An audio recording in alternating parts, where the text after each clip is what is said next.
नमस्कार, बायजूस आईएएस हिंदी में आपका स्वागत है। प्रस्तुत है दैनिक क्विज।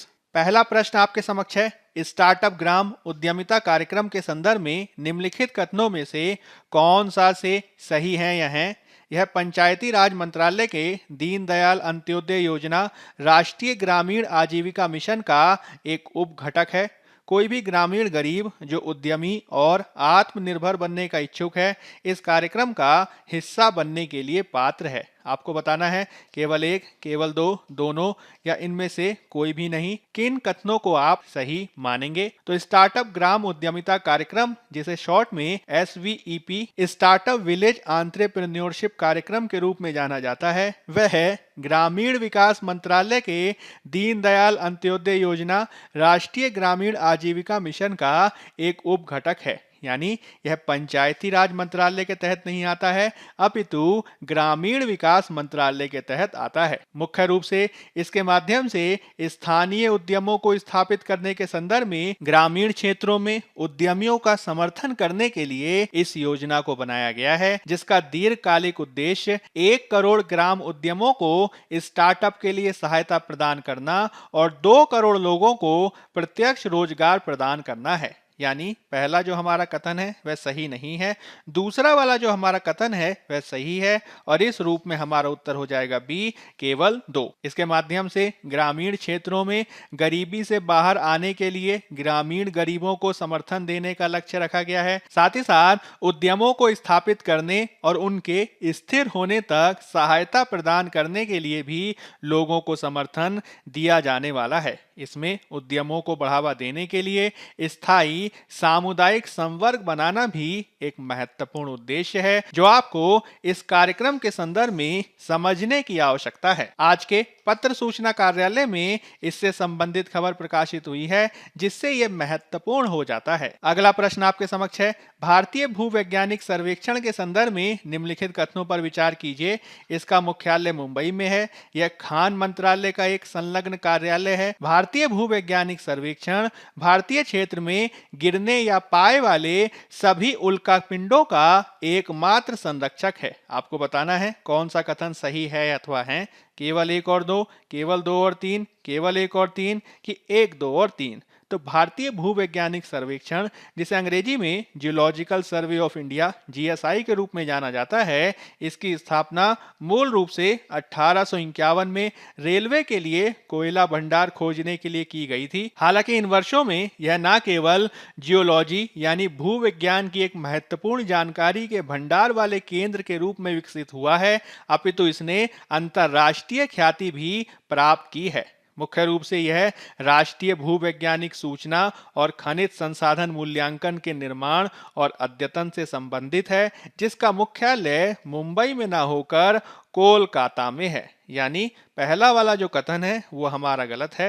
हालांकि यह खान मंत्रालय का एक संलग्न कार्यालय है और भारतीय क्षेत्र में जो भी उल्कापिंड गिरते हैं अथवा पाए जाते हैं, उनके एकमात्र संरक्षक के रूप में यह कार्य करता है। यानी दूसरा और तीसरा कथन हमारा सही है, और इस रूप में हमारा उत्तर हो जाएगा बी, केवल 2 और 3। आज के पत्र सूचना कार्यालय में इससे संबंधित खबर प्रकाशित हुई है। अगला प्रश्न आपके समक्ष है। स्वर्ण मुद्रीकरण योजना के संदर्भ में निम्नलिखित कथनों में से कौन सा से सही है या है? ग्रामीण क्षेत्रीय बैंक को छोड़कर सभी अनुसूचित वाणिज्यिक बैंक इस योजना को लागू करने के पात्र होंगे। स्वर्ण मुद्रीकरण योजना के तहत आय पूंजीगत लाभ कर और आय कर से मुक्त है। आपको बताना है केवल 1, केवल 2, दोनों या कोई भी नहीं। कौन सा कथन सही है? तो स्वर्ण मौद्रीकरण योजना, जिसे गोल्ड मोनेटाइजेशन स्कीम या GMS के रूप में जाना जाता है, मुख्य रूप से यह 2015 में शुरू की गई थी सोवरेन गोल्ड बॉन्ड स्कीम और इंडियन गोल्ड कॉइन्स के साथ। यह सोने के जमाकर्ताओं को उनके मेटल अकाउंट्स यानी धातु खातों पर ब्याज अर्जित करने की सुविधा प्रदान करती है। एक बार जब सोना धातु खाते में जमा हो जाता है तो उस पर ब्याज मिलना शुरू हो जाता है। इसके माध्यम से सोने को उत्पादक उपयोग में लाने का लक्ष्य रखा गया है।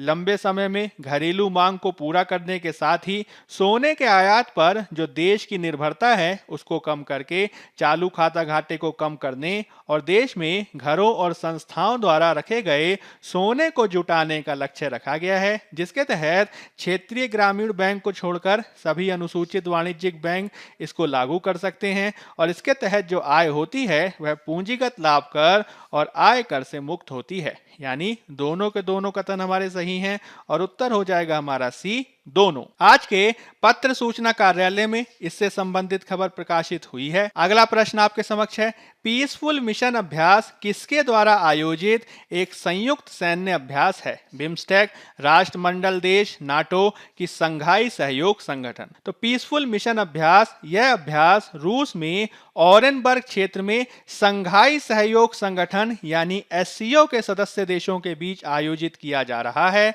और इस रूप में हमारा उत्तर हो जाएगा डी। मुख्य रूप से यह संयुक्त आतंकवाद विरोधी अभ्यास के रूप में जाना जाता है जो संघाई सहयोग संगठन के सदस्य देशों के बीच सैन्य कूटनीति के हिस्से के रूप में द्विवार्षिक रूप में आयोजित किया जाता है। यह कुछ महत्वपूर्ण सूचनाएं हैं जो आपको इसके संदर्भ में याद रखनी है। आज के पत्र सूचना कार्यालय के साथ ही द हिंदू में भी इससे संबंधित खबर प्रकाशित हुई है। अब हम संघ लोक सेवा आयोग में आए हुए पूर्व वर्ष के प्रश्न को देख लेते हैं।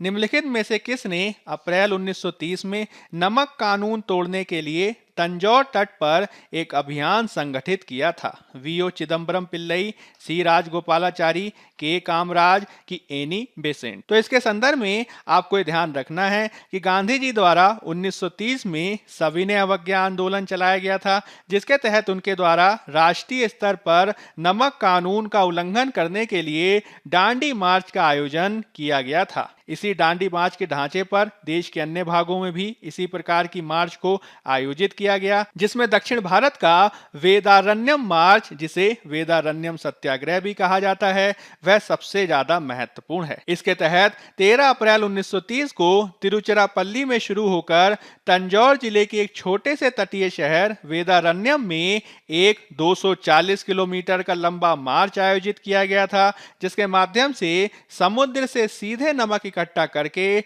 नमक कानून तोड़ा गया था। इसको आयोजित किया था सी राजगोपालाचारी के द्वारा और इस रूप में हमारा उत्तर हो जाएगा बी। अब हम चर्चा कर लेते हैं आज के तथ्य की, जिसमें हम बात करेंगे ऑटो उद्योग के लिए प्रोडक्शन लिंक्ड स्कीम योजना के बारे में, जिसे हाल ही में सरकार के द्वारा स्वीकृति प्रदान की गई है। हाल ही में केंद्रीय मंत्रिमंडल के द्वारा देश की विनिर्माण क्षमताओं को बढ़ाने के लिए ऑटो घटक और ड्रोन उद्योगों के लिए 26,058 करोड़ रुपए की उत्पादन से जुड़ी प्रोत्साहन योजना को मंजूरी दी गई है, जिसके माध्यम से ऑटोमोटिव उद्योग में 5 साल की अवधि में 26,058 करोड़ की प्रोत्साहन राशि मुहैया कराई जाएगी और इससे यह उम्मीद की जा रही है कि इन 5 साल की अवधि में ऑटोमोबाइल और ऑटो कंपोनेंट क्षेत्र में कम से कम 42,500 करोड़ रुपए से अधिक का निवेश होगा और साथ ही साथ 2.3 लाख करोड़ रुपए का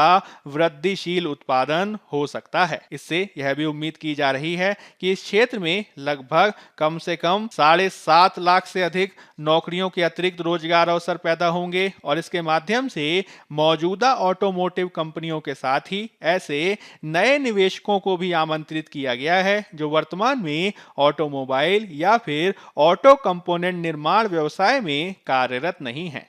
आपको ये ध्यान रखना है कि ऑटोमोबाइल और ड्रोन उद्योगों के लिए जो इस प्रकार की प्रोडक्शन लिंक्ड इंसेंटिव स्कीम शुरू की गई है, वह वास्तव में पहले घोषित की गई पीएलआई योजना का एक महत्वपूर्ण हिस्सा है, जिसकी घोषणा 2021-22 के केंद्रीय बजट में की गई थी, मुख्य रूप से 13 क्षेत्रों के लिए, और इसके लिए लगभग 1.97 लाख करोड़ रुपए का परिव्यय रखा गया था। इससे पहले आपने सुना होगा मोबाइल फोन, इलेक्ट्रॉनिक्स आदि के क्षेत्र में भी इसकी घोषणा की गई थी और टेक्सटाइल क्षेत्र के लिए भी इसे घोषित किया गया था। मुख्य रूप से ये देश में विनिर्माण को बढ़ावा देने के साथ ही आत्मनिर्भर भारत को बढ़ावा देने के लिए सबसे महत्वपूर्ण पहल मानी जा रही है। इस योजना के माध्यम से यह उम्मीद की जा रही है कि न केवल हम ऑटो सेक्टर में वृद्धिशील उत्पादन को बढ़ावा दे सकेंगे, साथ ही साथ एक उन्नत प्रकार की ऑटोमोटिव प्रौद्योगिकी उत्पाद निर्माण में भी हम सफल हो सकते हैं। साथ ही साथ